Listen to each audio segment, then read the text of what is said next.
മാലിന്യമുക്ത നവകേരളം രണ്ടാംഘട്ട കർമ്മ പദ്ധതിയുടെ ഭാഗമായി നടത്തുന്ന ജനകീയ ക്യാമ്പയിന്റെ കണ്ണൂർ മുനിസിപ്പൽ കോർപ്പറേഷൻ നഗരസഭാതല നിർവഹണ സമിതി രൂപീകരണ യോഗം നടന്നു.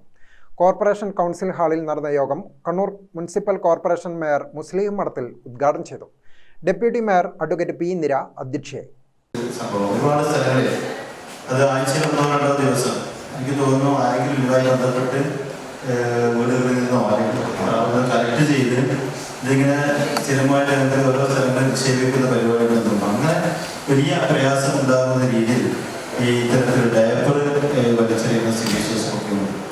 നമ്മൾ മലയാളികളെ സംബന്ധിച്ച് പറയുമ്പോൾ നമ്മളിപ്പോൾ കേരളം വിട്ടു പോയാൽ ഏറ്റവും വൃത്തിയുള്ളവരാണ് മലയാളികൾ എന്നാണ് പറയാറ്. പൊതുവെ മലയാളികളെ കുറിച്ച് പറയുന്നത് അങ്ങനെയാണ്, ഏറ്റവും വൃത്തിയുള്ളവരുടെ തന്നെ കുടിക്കും മറ്റു കാര്യങ്ങളൊക്കെ പരിസരങ്ങൾക്ക് വൃത്തിയാകില്ല എന്നാണ് മലയാളികളെ കുറിച്ച് പറയാറ്.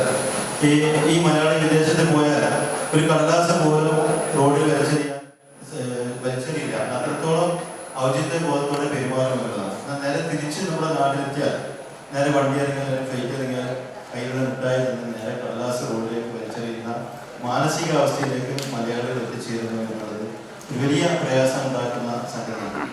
മേയർ മുസ്ലിം മഠത്തിൽ ശുചിത്വ പ്രതിജ്ഞ ചൊല്ലിക്കൊടുത്തു. നഗരസഭാ ആരോഗ്യകാര്യ standing committee chairman MP Rajesh, പൊതുമരാമത്ത് കാര്യ standing committee chairman VK Sreelatha, നഗരാസൂത്രണ standing committee chairman Siyad Thangal, നികുതി അപ്പീൽ കാര്യ standing committee chairman Shahina Moideen, വിദ്യാഭ്യാസ കായിക കാര്യ standing committee chairman Suresh Babu Elayavoor, clean city manager PP Baiju എന്നിവർ സംസാരിച്ചു. Corporation additional secretary D Jayakumar പദ്ധതി വിശദീകരിച്ചു. ചർച്ചയിൽ ഉയർന്നുവന്ന ആശയങ്ങൾ corporation additional secretary D Jayakumar, clean city manager PP Baiju എന്നിവർ ക്രോഡീകരിച്ച് സംസാരിച്ചു. കോർപ്പറേഷൻ കൗൺസിലേഴ്സ്, ആരോഗ്യ വിഭാഗം ജീവനക്കാർ, മറ്റ് വിഭാഗം ജീവനക്കാർ, ഹരിതകർമ്മസേന, ശുചീകരണ തൊഴിലാളികൾ, KSWMP പ്രതിനിധികൾ, കുടുംബശ്രീ ഭാരവാഹികൾ, ഹരിത കേരള മിഷൻ പ്രതിനിധികൾ, ശുചിത്വ മിഷൻ പ്രതിനിധികൾ, പൊതുപ്രവർത്തകർ തുടങ്ങിയവർ പരിപാടിയിൽ പങ്കെടുത്തു. ഗ്രാമിക ന്യൂസ്, കണ്ണൂർ.